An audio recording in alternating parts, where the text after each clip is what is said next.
Highway પર આજે બે અલગ અલગ પિકઅપ ડાલામાંથી પશુધન મળી આવ્યું હતું। પ્રથમ બનાવ વહેલી સવારે અંબિકા હાઈવે પર બન્યો હતો। અહીં એક પિકઅપ ડાલાને અકસ્માત નડ્યો હતો।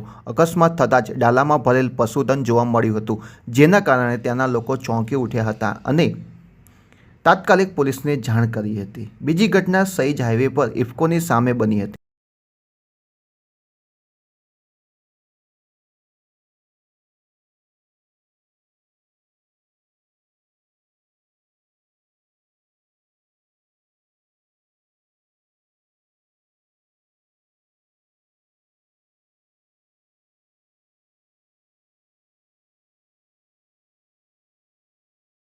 ગૌરક્ષકોને બાતમી મળી હતી કે પશુધન ભરેલું એક પિકઅપ ડાલું આ રસ્તેથી પસાર થવાનું છે।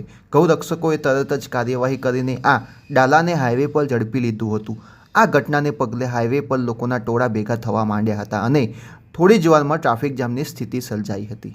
ઘટનાને પગલે વાતાવરણ ગરમાતા પોલીસને જાણ કરવામાં આવી હતી। આ ઘટનામાં ડાલાનો ડ્રાઈવર તક જોઈને ભાગી છૂટ્યો હતો, જોકે કંડક્ટર ઝડપાઈ ગયો હતો। કંડક્ટરને તાત્કાલિક પોલીસ સ્ટેશન લઈ જવામાં આવ્યો હતો, જ્યાં તેની પૂછપરછ અને કાયદેસરની કાર્યવાહી હાથ ધરવામાં આવી છે।